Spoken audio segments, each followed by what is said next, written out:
ज्यादा पेशेंट्स में 5 से 10% का ऑक्सीजन में इंप्रूवमेंट आ सकता है, जो मेरे हिसाब से आज की तारीख में बहुत बड़ा गेन है और इसको आप स्वयं घर पे कर सकते हैं। ठीक है डॉक्टर साहब, अब मैं आपसे गुजारिश करूंगा कि जिस प्रूनिंग के बारे में हमने इतनी चर्चा की है, एक बार अगर आप हमारे दर्शकों के लिए वो करके दिखा सके, जिससे उनकी बहुत मदद होगी, खासतौर से उन लोगों के लिए जिनका ऑक्सीजन लेवल डिप कर रहा है। कैसे जब तक ऑक्सीजन सिलेंडर नहीं मिलता, कैसे जब तक अस्पताल में बेड नहीं मिल जाता, अपने मरीज की जान आप कैसे बचाएंगे? अगर आप उनके साथ हैं, आपके घर में कोई कोरोना का मरीज है, कैसे हो प्रोनिंग?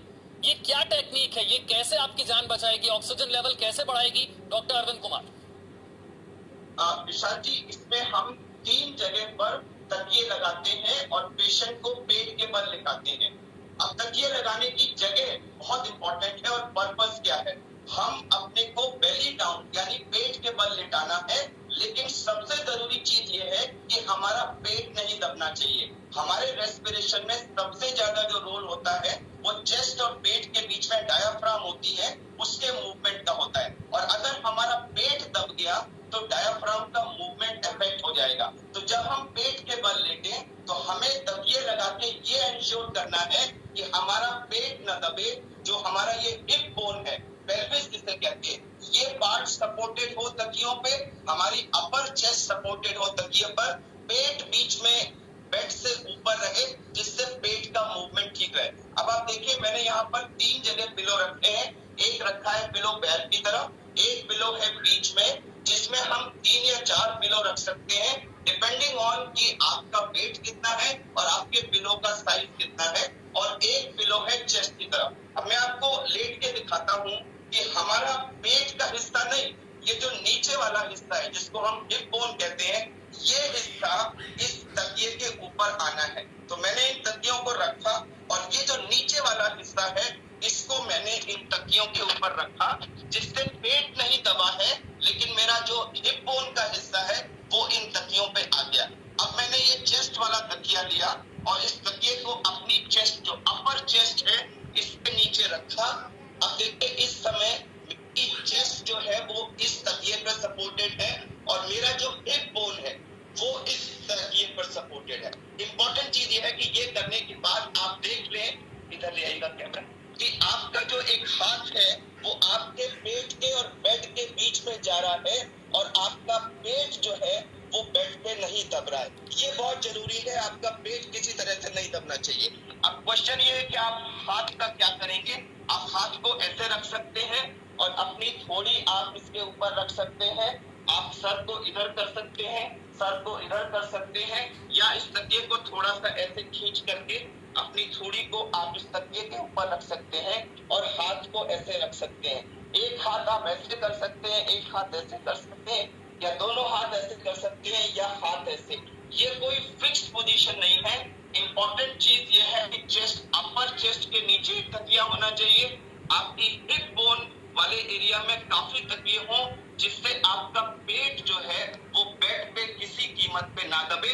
और एक तकिया पैर की तरफ है जिसपे हमारे पैर है। अब इस पोजीशन में हम लेट जाते हैं, अपने को कंफर्टेबल करते हैं। अगर आपने पल्स ऑक्सीमीटर लगा के किया है तो आधे घंटे के अंदर 5 से 10% का इंप्रूवमेंट आ जाएगा। हम ये रिकमेंड करते हैं कि इसमें आप अपनी आइडियल पोजीशन देख लें जिसमें आपको कंफर्टेबल लगे। 2-3 घंटे आप इस पोजीशन में लेटिए, उसके बाद फिर आप लैटरल पोजीशन में आ सकते हैं।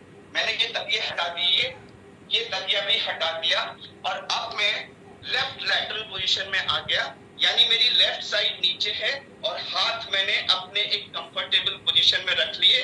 अब 2 घंटे के लिए मैं लेफ्ट लैटरल पोजीशन में लेटा रहा हूँ, थोड़ा बहुत आगे पीछे हो सकता हूँ। उसके बाद मुझे राइट लैटरल पोजीशन में चले जाना है।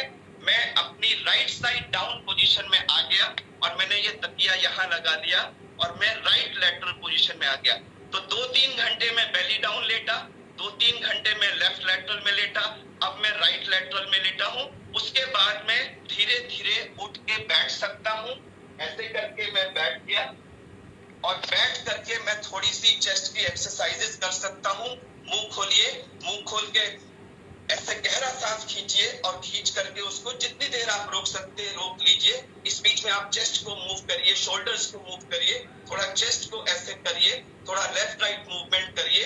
कई बार अगर ऐसे बैठने में दिक्कत हो तो हम लोग कार्डियक पेशेंट्स में यूज करते हैं। आप एक छोटा सा स्टूल रख करके उसमें पिलो रख करके आप ऐसे सपोर्ट लेकर भी बैठ सकते हैं, या आप लेट भी सकते हैं और लेटे लेटे भी आप ये एक्सरसाइज अपने कर सकते हैं। तो 2 घंटे हम बेली डाउन लेटे, 2 घंटे हम लेफ्ट लैटरल में लेटे, 2 घंटे हम राइट लैटरल में लेटे, और 1-2 घंटे हम या तो बैठे या लेटे सीधा बैक के बल, और या फिर हम ऐसे सपोर्ट लेके बैठ सकते हैं। तो ये करने से हमारे लंग्स के अंदर जो ब्लड सप्लाई है वो सारी रीएडजस्ट होती रहती है, और वेंटिलेशन परफ्यूजन का जो मिसमैच है वो मिनिमम होता है, जिससे ऑक्सीजनेशन आइडियल होने की संभावना होती है।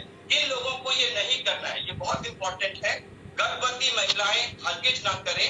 जो लोग बहुत ओबीज हैं, जिनका पेट बहुत आगे है, वो उनका पेट दबेगा, तो वो ना करें। जो हार्ट फेलियर के पेशेंट्स हैं वो ना करें। जिनको कोई स्पाइन की, बैक की प्रॉब्लम है, प्रोलैप्स डिस्क जैसी प्रॉब्लम है, या बैक का ऑपरेशन हो चुका है, या जिनका हिप बोन का या थाई की